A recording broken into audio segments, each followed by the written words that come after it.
Good morning, everyone. Welcome to the Friday, July 31st edition of the MMAOB Daily Podcast. I'm your host, as always, Adam Martin, and I'll be taking you guys through the latest in the world of mixed martial arts. Hope you guys had a great week. Tomorrow, we have UFC Fight Night. Brunson versus Shabazian should be a pretty solid card. Myself and Cole Shelton broke down all 11 fights scheduled for that card on Tuesday, so definitely go back and check out that podcast if you missed it. I do have one update for that card. One fight's been scratched due to an injury. I'm not sure if it's an injury or not, but Timur Valiev is out of this fight with Jamal Emmers. So Emmers will now be taking on Vincent Cachero. I'm not 100% sure exactly why Valiev is off the card, but yeah, hopefully it's not a positive COVID test. I'm not sure if it's a visa thing or what, but Emmers will now be taking on Vincent Cachero. So just briefly breaking down this fight before I get into today's show, just because, it's worth talking about at least. Emmers, obviously, we talked about him on Tuesday, and he's had a couple fights in the UFC already. Or he's had one fight, I guess, against Giga Chikadze. Lost a split decision in that fight. It was pretty competitive. He lost that fight, though. He also fought in Contender Series. He lost to Julian Rosa. Sandwiched between those fights, he had 4 wins on the regional scene, including a win in LFA. So this guy is a pretty solid fighter for sure, but man, I was pretty disappointed in his performance against Chikadze. Taking on Cachero, though, Vincent Cachero, 7-2 records, 30 years old.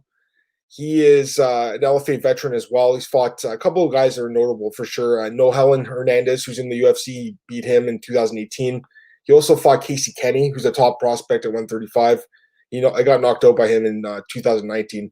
He's actually just 1-2 in his last 3 fights, but obviously extremely short notice. He's taking it on 2 days' notice, so they had to find someone to fight Emmers. I'm glad that he's going to stay on the card. Cachero definitely could win this fight. I don't know a ton about this guy, but based on the fact that he's just 1-2 in his last 3 fights and he's taking this fight on 2 days' notice, it's very hard to pick him here. I'm not super high on Emmers by any means, but I think he probably does get the win in this fight. Got a question from Masio. What's going on, man? Is the line out? I don't see a betting line right now. I just checked. I don't see one. Again, the fight was announced really late last night. Nolan King broke the news, so we'll probably get a betting line for that today, but all the other lines are out for every other fight in the card. It does kind of suck, though, because I'll be honest. I think Valiev was a guy that I probably would have considered highly for a bet, and I think he probably would have won that fight. So it's unfortunate, but it is what it is. Other than that, I haven't changed any of my picks since Tuesday. So again, go back and check out the podcast if you want to hear who I'm picking for that card tomorrow night. I should mention that the weigh-ins are happening at 12 noon today. The card's obviously in Vegas, so weigh-ins are a little bit later. The Fight Island weigh-ins obviously were in the morning, but these ones will be 12 p.m. Eastern time. So hopefully everyone makes weight. Hopefully no one else gets scratched from this card, but you never know these days. All right, so let's get into today's show. I'm going to start with Khabib Nurmagomedov. Khabib, he obviously just lost his father recently to COVID-19. Really sad stuff, but man, he's a stud, and he wants to fight really soon. He's going to take on Justin Gaethje at UFC 254 in October. All the credit in the world to this guy, man. He's going to step in there on October 24th and take on a really tough challenge in Justin Gaethje. That's a tough fight to call, guys, honestly. Do I favor Khabib? Yes, because he's undefeated, and that wrestling it's so good.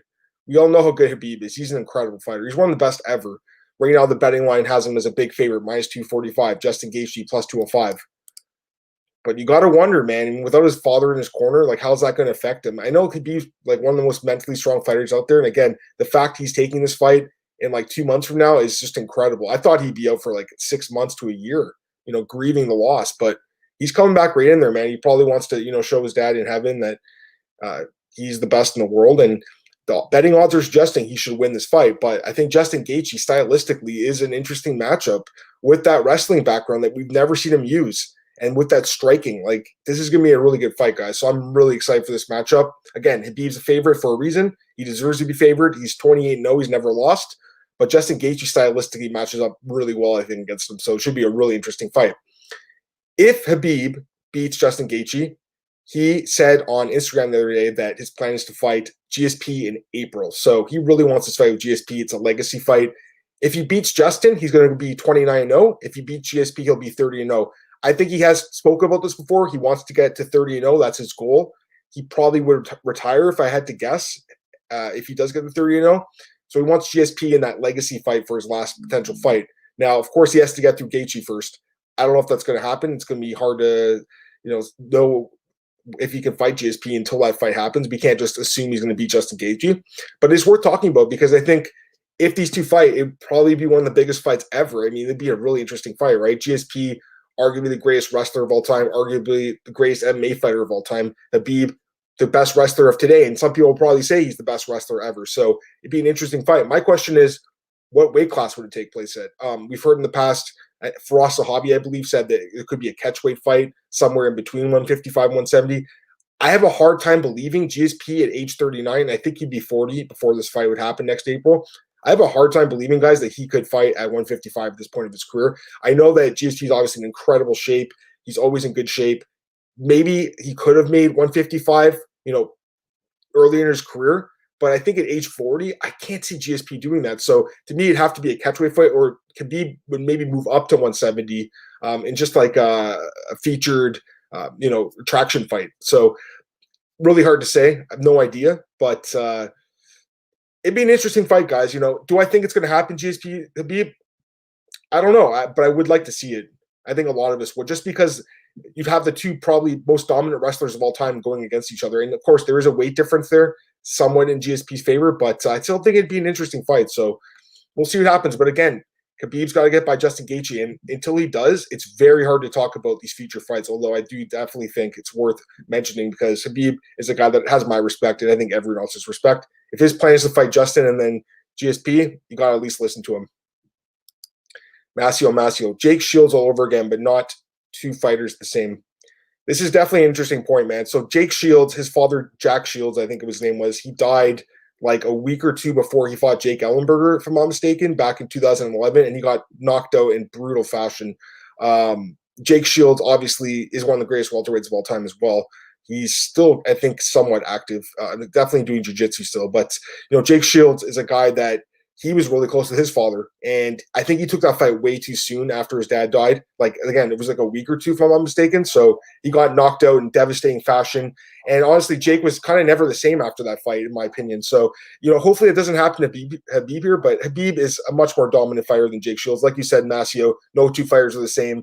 I don't even know if that's the reason Jake lost that fight. I mean, Jake Ellenberger at the time was a really good fighter with a lot of knockout power. So it's hard to say, but yes, I do remember that situation. And I think looking back, a lot of people thought that Jake probably should have taken that fight, but it is what it is. And obviously he ended up having a pretty good career afterwards anyways.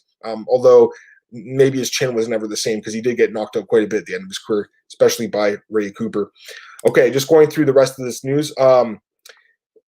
We got to talk about it. Khamzat Chimaev, he's been all over social media calling out Conor McGregor. I do have a few things to say about this. First off, man, I mean, the guy's been nothing but impressive in the UFC. There's 2 wins over John Phillips and Reese McKee, pure dominance. I think he had 1 significant strike landed against him in 2 combined fights. That's insane. So the guy's obviously really good. He destroyed those 2 guys. But again, look what he beat, guys. John Phillips and Reese McKee. John Phillips is like 1-4 in the UFC. He might be the weakest middleweight in the sport in the UFC right now. He might be the lowest ranked guy in the roster. So yes, he did destroy him, but what does that even mean, right? And then the other fight, obviously, Reese McKee, solid prospect out of Ireland, no doubt about it, but a prospect, a guy who's never had a fight in the UFC, a guy whose takedown defense is questionable. So yes, Khamzat looked incredible in that fight again and destroyed him, and he made UFC history, 2 wins in 10 days, modern UFC history. So he's been impressive. I'm high on the guy, man. Even 2 weeks ago when I broke down the fight, I said to you guys, I said, I watched the tape on this dude, and he's incredible, and I liked what I saw from him.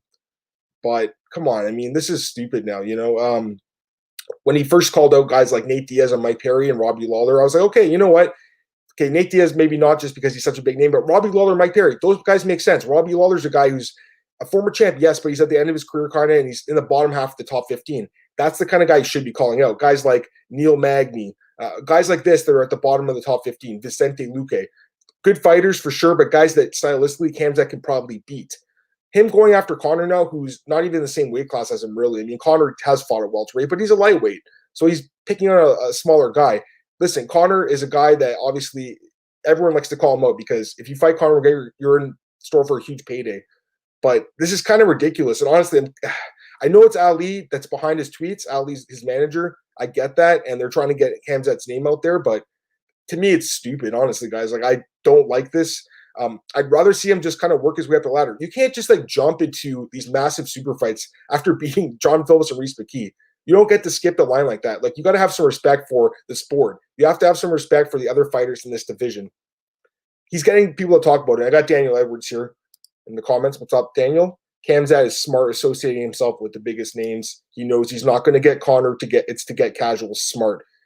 You're right. I mean, and again, I don't know if it's really Khamzat. I think it's his manager, Ali, that's kind of pushing this on Twitter, although obviously Khamzat's been talking in a lot of interviews, TMZ, ESPN. He's calling him McGregor. I get it. He wants to get his name out there. But to me, he didn't even need to do this because everyone was talking about him anyways after the 2 smashings. So this is a guy that, yes, he's talented. And yes, I think he could be the champion one day. I think he probably will be a UFC champion like within a few years. But you look at Khabib. Khabib was equally as dominant in his first couple fights in the UFC. Destroyed a couple veterans, guys like Thiago Tavares, who's like a guy who had a lot of fights in the UFC. Kamal Shalarus, Glacian Tebow, that was a closer fight, but still, guys like that actually had experience, like Tavares, and he destroyed them. And he still didn't get a title shot till 5 years later. And yes, he had some injuries during that time, but it took Khabib like 5 years to get a title shot. Khamzat's been in the UFC for less than a month, and people are already talking about title shot. It's kind of nuts to me. We'll see what happens. Again, I think the guy's great. I think that he's proven that he has a lot of potential for sure, and he's dominant. But beating John Phillips and Reese McKee doesn't impress me that much, guys. I'll be honest. I think he needs to beat a guy in the top 15. Then we'll start getting serious about him. And by the way, I was having a little discussion with Aaron Bronstetter, a guy that's a longtime friend of mine, a guy I respect a lot, but I completely disagreed with what he said. He believes that Khamzat should be ranked right now. I don't think so. I don't think you can rank him because, again, First off, he beat John Phillips at 185. The guy he beat at 170, Reese McKee, that was his first fight in the UFC. How do you beat Reese McKee and get ranked? Neal Magny, I think he's like 14th or 15th. He has 16 wins in the UFC. 16 wins against really good fighters like Kelvin Gastelum. So that's a guy that, how could you bump out a guy like Neal Magny for a guy like Khamzat when he beats Reese McKee and John Phillips? You've got to base it on wins and losses. Yes, potential, that does play a factor. Come on, guys. Seriously. Masio, would you say 170 or 185? 170 for sure. He can make the weight. He looked great in that weight class. Didn't seem like he had a tough cut. He's going to be a problem for a lot of guys. Like, if I look at this division, do I think he beats Neal Magny? I think he probably does. Do I think he beats Robbie Lawler? Maybe. I mean, that's a tougher fight to call, but just because of Robbie's takedown defense, it's very good. But still, Robbie at this point in his career, he probably does lose to Khamzat. I'm not saying he doesn't beat these guys, but you don't just jump into like these big fights. You have to work your way up the ladder, man. It is a sport at the end of the day. You can't just throw a guy that's had 2 fights against 2 guys that are not even UFC caliber in against guys that are, grinding away for years and years. Like a guy like Vicente Luque, who's ranked at like, I think 15th. He has like 11 wins in the UFC. Why should Khamzat bump him up other rankings? It doesn't make sense. Daniel, Khamzat shouldn't be ranked yet. Dude, trust me. And again, I respect Aaron a lot. I was just really surprised he was dying on that hill, guys. I'll be honest. And I respect the guy a lot, but it was really surprising to me that he was kind of like putting that out there because Aaron's a guy that everyone respects. So when a guy like that says, hey, Khamzat should be ranked, people do listen to that. But thankfully, I think, myself and Kaposa were some of the people, and Damon Martin, who's a guy I respect a lot too. We kind of jumped in there and we're like, yo, hold up on this because it doesn't make sense. You have to respect the sport too, man. Kevin Scott, good morning, Kevin. Beating those 2 guys doesn't make you championship caliber. A lot of non-champs would also smash those guys.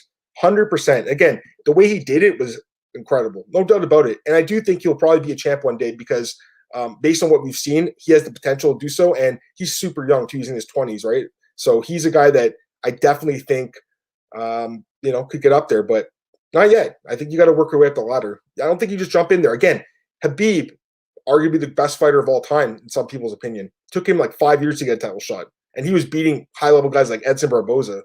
So to me, it's like this guy's got to work his way up.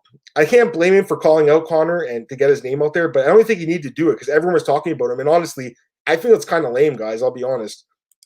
Kevin Scott, Khamzat versus Neal, winner gets a ranking. Jeff Neal is ranked like number 10 right now. Jeff Neal's taking on Neal Magny later in August. And I think Jeff Neal probably wins that fight, the battle of the Neals against Neal Magny. So Jeff Neal's ranked number 10. And honestly, Jeff is a guy that could be ranked higher, but no one wants to fight him. Who would win that fight? I don't know. Jeff Neal's shown that he has amazing striking, like really powerful striking. I'm not sure how good his wrestling is. Like, it's hard to say, but right now I probably favor Jeff Neal just based on what he's done in the UFC. Khamzat's great though. Don't get me wrong. It's hard. It's one of these things, guys. Like, we haven't really seen someone like this since probably Khabib. So it's hard to say. Masio. Maybe a good matchup against Dirty Bird if he wins. I love Tim Means. You guys know I love him. He's taking on Laureano Staropoli in August. Tough fight to call. I mean, maybe the winner of that fight could fight Khamzat. But yeah, I think you're right, Masio. That's the kind of guy you should be fighting. A guy who's not top 15, just outside the top 15, the winner of that fight. Someone like that definitely makes a lot of sense. Just looking at the rankings, here's actually Daniel has a suggestion. Khamzat versus Rocco Martin. Not a bad fight. Rocco's a guy that's pretty well-rounded, and he's got good wrestling, and he has pretty solid striking. So, yeah, I mean, that could be the kind of fight that does make sense. Looking at Rocco's record right now, he obviously lost his last fight against Neal Magny. Close fight. But, yeah, I think, a guy that's won quite a bit of fights in the UFC. Rocco's actually 9-6 in the UFC. So, to me, actually, that's a really good opponent. But, Rocco is much better than John Phillips and Reese McKee. So, actually, that's not an easy fight for Khamzat, I don't think, based on his wrestling, based on his striking ability. So, that's actually a really good matchup, Daniel. I like that one a lot. But, just looking at the roster right now, going to it, looking at the welterweight division, again, I think Khamzat deserves a step up, but you got to be realistic about it. Now, the one guy that I do think could be a really good opponent for him right now is Cowboy Cerrone, because first off, Donald Cerrone is a stud. He's a Hall of Famer. He's one of the best fighters ever as well. But Donald Cerrone is a guy that will fight anyone, anywhere. He's proven that time and time again. He would take this fight, I think, if the UFC offered to him. They said, Donald, you're fighting Khamzat. He would take that fight. It'd be interesting to see if Khamzat can get him out there as quick as McGregor did, which was in 40 seconds. Obviously, Cerrone is a guy that is, I think, ranked still, or if he's not ranked, he's just outside the rankings, but he's a guy that everyone respects. So if Khamzat could beat a guy like Cerrone, I think he'd have the respect to everyone. And yes, at that point, if he beats Cerrone, then you give him a ranking. But until he does that, I don't think so. But yeah, I think that would be a really good fight. Just looking at the rankings, guys like Brian Barberina, Nicholas Dalby, these are the kind of guys he probably should be fighting. Guys that are, mid-tier guys, Max Griffin, Mike Perry even, although he's not going to be fighting anytime soon. Abdul Razak Al Hassan, that'd be an interesting one too, although he probably gets taken down and beat up. But guys like that are the kind of guys he should be fighting. You look at the roster again, 2-0. I mean, a lot of these guys have a lot more fights than him in the UFC. For instance, Bilal Muhammad is 8-3 in the UFC. He's not ranked. Why should Khamzat be ranked and Bilal Muhammad isn't ranked? Doesn't make sense to me. Anyways, that's enough about Khamzat. Again, I love the guy, but got to be realistic about it. All right. Cody Garbrandt is a guy that he's talked about dropping to 125, and he's spoken about a lot more this week. He really wants that fight against Deiveson Figueiredo. And yeah, I think Deiveson probably should fight a guy like Brandon Moreno next, or Askar Askarov for that next title fight. But Cody Garbrandt obviously is the biggest name that he could fight right now. So if Cody's going to make this drop down to 125, right now would be the right time to do it. While there really isn't a clear number one guy. Again, Moreno's good. Askarov's good. These are solid fighters, but what's a bigger fight for the UFC? Obviously, Cody Garbrandt. And the UFC probably would want him to win that fight. That'd be a crazy fight, wouldn't it? Like, Davison's looked amazing, but Cody's also looked really good lately, obviously, with the win over Assunção. I think it'd be a fun fight. Yes, it does suck that guys that are grinding away like Moreno in the division would probably get bumped, but it's the flyweight division. This is not the welterweight division with Khamzat. There's not like a bunch of number one contenders like Leon Edwards that are like, 8-fight win streaks that aren't getting title shots. This is a flyweight division. I think Moreno's on like a 2 or 3 fight win streak. To me, if Cody Garbrandt wants to get that title shot and the UFC's okay with it, I'd say do it. I mean, I think it'd be the right time to do it. Strike while the iron's hot. Play that fight with the Assunção. Play that fight with Benavidez. People are going to watch that fight. Perfect main event for a fight night, or potentially like a co-main event or pay-per-view. Kevin Scott, he could fight that Lazaz guy. That's also a good fight. Munar Lazaz, he looked really good against Abdul Razak Al Hassan. So yes, I think that'd be an interesting fight against Khamzat. And obviously, Lazaz showed not only good striking in that fight, but good defense with his striking and also solid wrestling too. That'd be an interesting fight. And that dude is massive for 170. That's a good fight, Kevin. I don't see it happening though, because I think they'll probably put those guys on different paths towards potentially a top 15 fight. But stylistically, very interesting fight. I like the suggestion. Masio, the champ would be an underdog because of the name. Yeah, possibly. I would probably pick Figueiredo, though. I mean, based on what he's done to Benavidez the last 2 fights, based on Cody's chin at 135, where he got knocked out a bunch of times, I'd probably favor Figueiredo. But you're right. I mean, maybe based on the name, you could see Cody as the favorite there. Cody generally is favored in all his fights. Even the fights with TJ, I think he was favored in both of them, or at least the first one. And of course, he was favored against Pedro Munoz, who knocked him out as well. Daniel Edwards, Munar and Khamzat should be kept separate, in my opinion. I agree with that as well. Take them on different paths, but stylistically, it's a fun fight that Kevin suggested. But yeah, I mean, you look at the rankings, you either give him the slow build, which I don't think you need to at this point because he's proven that he can just dominate guys in the lower ranks. That's why I think a guy like Cowboy would be a pretty solid fighter. Or again, guys like Brian Barberina, Alex Oliveira. That's a good fight too. I mean, Alex Oliveira, the Brazilian Cowboy, he'd probably take that fight too. No Conor McGregor, not right now, guys. In the future, sure, maybe, but not right now. Joanna Jedrzejczyk, she also recently spoke about this hashtag that came out saying 31 and retired or something. Basically, she said that she can't travel to the United States right now from Poland, if I'm not mistaken, and she doesn't have her coaching staff. She's not retired. She confirmed that. She's just not able to fight right now. So she's not retired by any means. Dana White recently mentioned that she could fight Weili Zhang again in a rematch. That fight was super close. It was an amazing fight, probably one of the best fights of the year. So that would be an interesting fight if that happened. I would definitely like to see that rematch, but I do feel like Joanna probably needs more win. The problem is there's no one really available right now. Nina Ansarov's pregnant. Tatiana Suarez, who we've all wanted to see fight for the belt for a while, has a neck injury.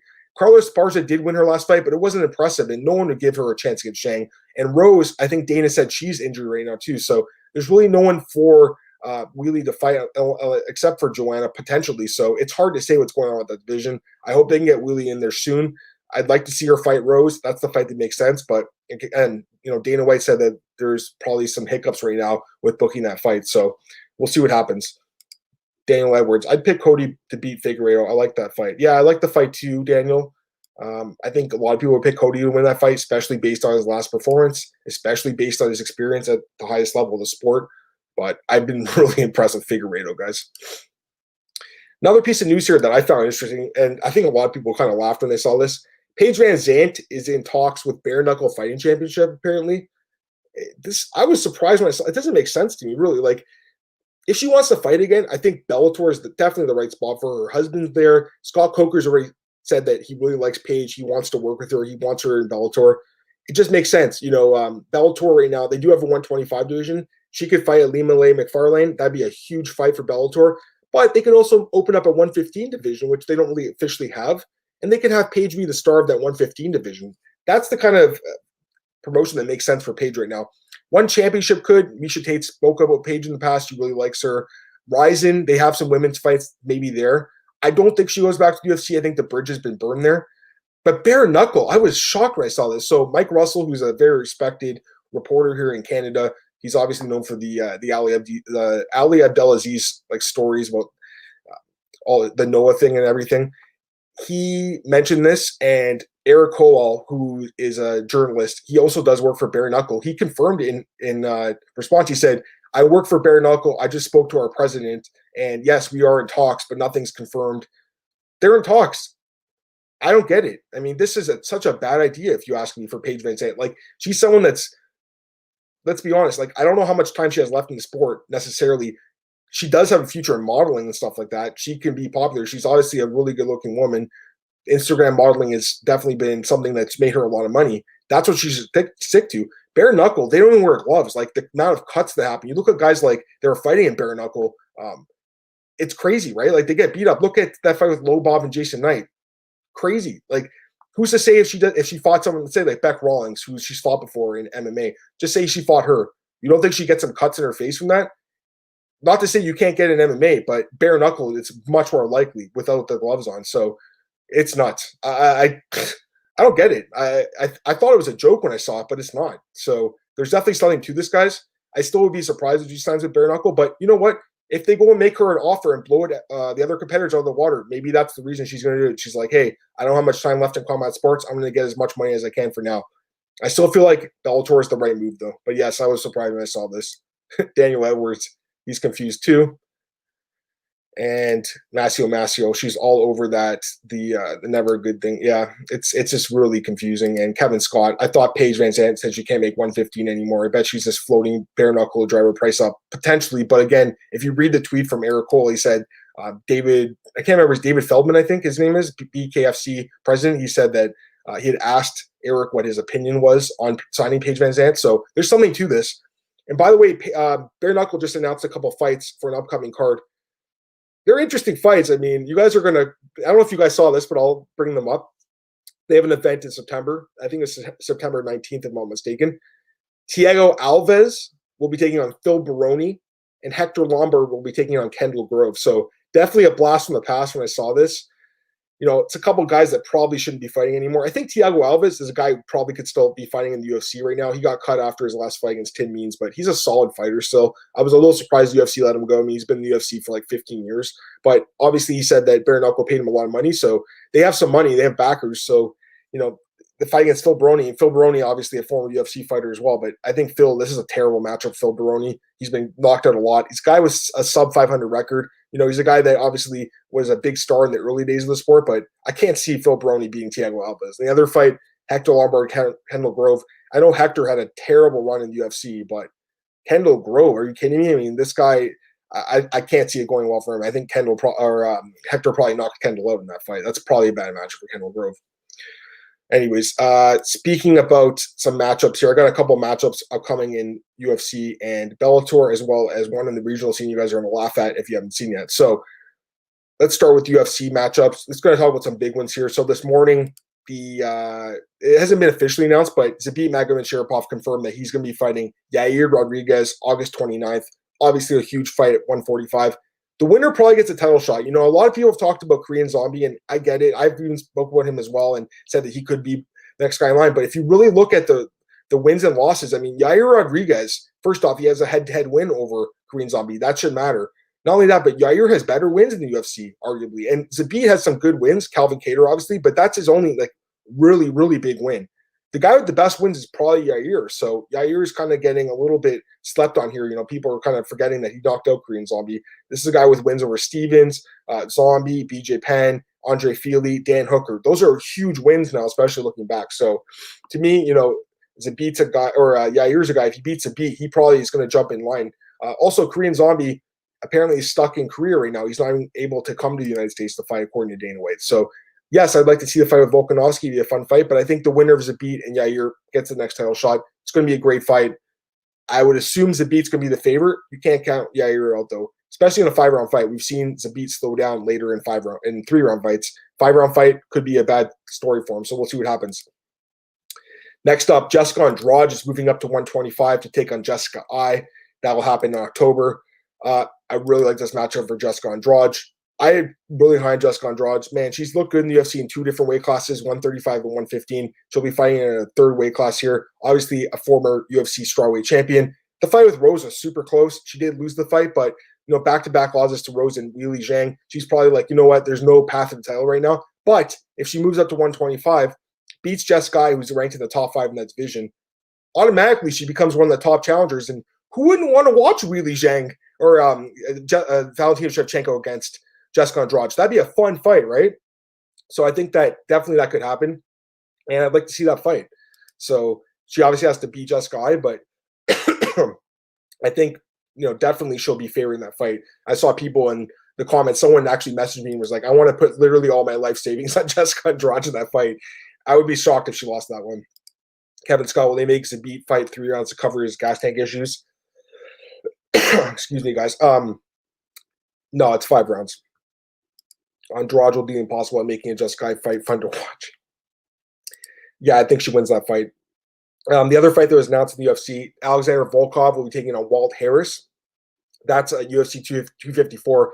It was actually reported that's the co-main event of that card, Khabib and Justin Gaethje. So a little surprising, I guess, but I mean, it's an interesting fight. Obviously, Walt Harris is a guy with a lot of knockout power. Volkov is a very experienced fighter. I would favor Volkov, I think. I think he's probably more well-rounded, just better wrestling. Overall, probably better striking technique as well. Obviously, Walt's got the power. We've seen Volkov get KO'd by Derek Lewis, so it's possible to get caught and knocked out. But overall, I think Volkov is a better fighter. He should be favored there. Going to Bellator, they actually announced a few fights that are interesting. Ryan Bader will be taking on Vadim Nemkov for the light heavyweight belt. Very interesting fight. Ryan Bader obviously looked incredible in Bellator. Man, it's too bad he's not in the UFC anymore, because I think this is a guy that, you know, could be especially if John Jones retires, he could be the champ right now, 205. And then heavyweight, I think Ryan Bader could be interesting there as well. But he's doing his thing as Bellator. He's getting paid well, and takes on Nemkov, who's looked really good in Bellator as well. So interesting fight there. I think that's on August 24th or something like that. But yeah, later in August, and then maybe a little bit sooner than that, but still August fight. And then the other fight that was announced, I think it's August 7th for this one, Myles Jury against Georgi Karakhanyan. So yeah, they're using a lot of former UFC fighters, but interesting fight here. Myles Jury hasn't looked too great in Bellator. Georgie's kind of up and down, but interesting fight. I mean, Georgie, former WSOF champ, a guy that probably should have been in the UFC at one point in his career, but interesting fight. And the last fight I want to talk about here, Bigfoot Silva is returning to MMA against Brett Martin, who's a top prospect. It's in the Tora MMA promotion in Florida.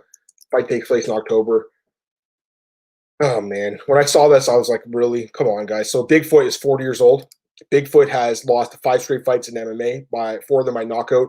Bigfoot has lost 8 of his last 10 fights, 7 of them by knockout. He also got knocked out in Glory Kickboxing by Rico Verhoeven. He also got knocked out in bare knuckle fighting championships by Gabriel Gonzaga. He's a guy that obviously has some big wins in his career: Overeem, Fedor, Brown, Arlovsky. He's a guy that is a little bit underrated, especially early in his career, but the chin. And we see him get knocked out time and time again. He takes on Brett Martin, who's a top prospect, a guy who was supposed to fight, or he did fight for the LFA championship heavyweight title, and he won the fight by DQ, but he missed weight, so he wasn't able to win the title. Don't know why he's not with LFA anymore, but if Brett Martin knocks out Bigfoot, which I think everyone's going to expect him to do here, he's definitely going to the UFC, I think, afterwards. Kind of weird that he's not even there yet. I think he probably should be, but guys, he needs that notable win on his resume. This is such a bad fight for Bigfoot. I understand the guy's a passion for the sport, and I respect that. And the guy, again, you know, a little bit underrated in his career. You look back at some of the wins and losses he's had, but come on, guys. No one wants to watch Bigfoot fight anymore, especially in 2020. Age 40, a guy who gets knocked out every fight. I think he probably gets knocked out in the first round here. I can't see him winning this fight. So crazy. Daniel Edwards, Paige VanZant actually is in talks for bare knuckle fighting championship. Told you, man. It's crazy, right? Couldn't believe it when I saw that. Anyways, let me just see if there's anything else, guys, that I missed, and then we'll get out of here.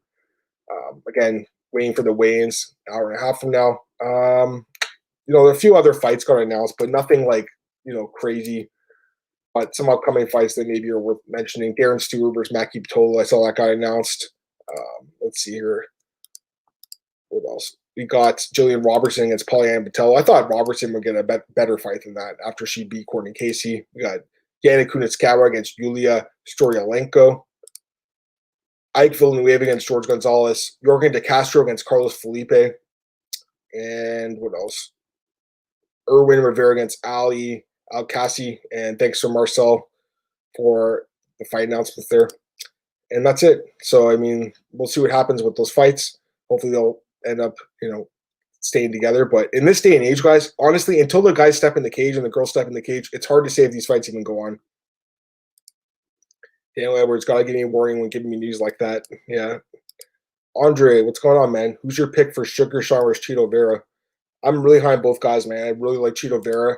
He's a guy that's improved a lot. You know, looking at the odds right now we have Sugar Sean minus 270, Chito Vera plus 230. I think a lot of people will probably put some money on Chito as a dog here based on his experience, but I don't know how you can go against Sean O'Malley, man. I mean, based on what he's did in the UFC, he has looked amazing. That striking acumen he has is so accurate, so devastatingly powerful, so long for this division.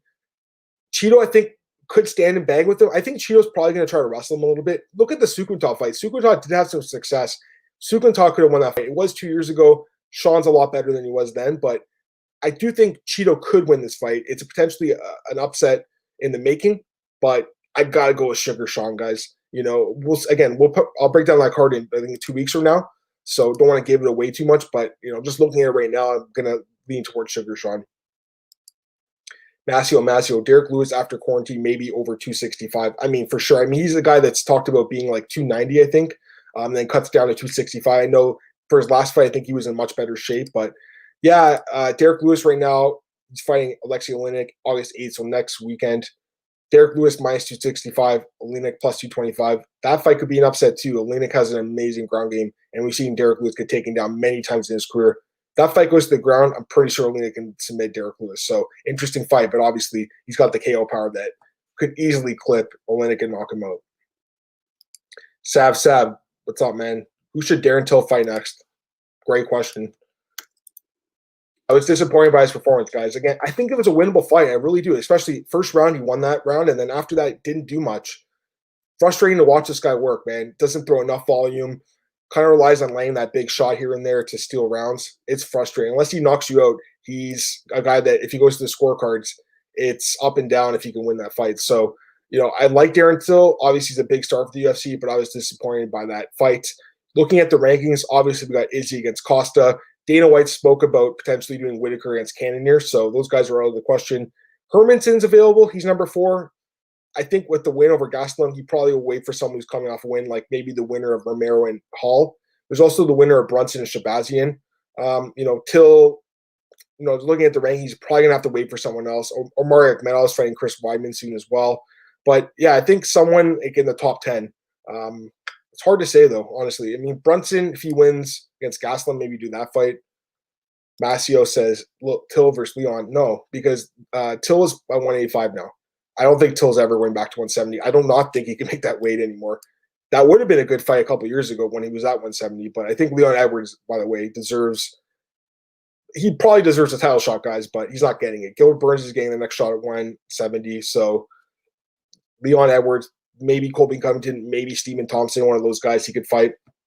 We'll see what happens there. But yeah, as far as Till goes, at this point, he's probably going to have to wait. Also, I believe he tore his MCL in that fight, so he's going to be out for a while. He'll probably be out for like at least 6 months, I have to guess, maybe a year. It's hard to say, but yeah, I think once he gets back, the division will kind of clear itself out, but there's definitely some big fights coming up at 185. Anyways, I think that's it. If anyone has any last-second questions, throw them in there, but before that, I'm going to plug my stuff. So obviously, you guys can follow me at MMAdamMartin on Twitter. I'm available at MMAOddsbreaker.com. That's the home of the podcast.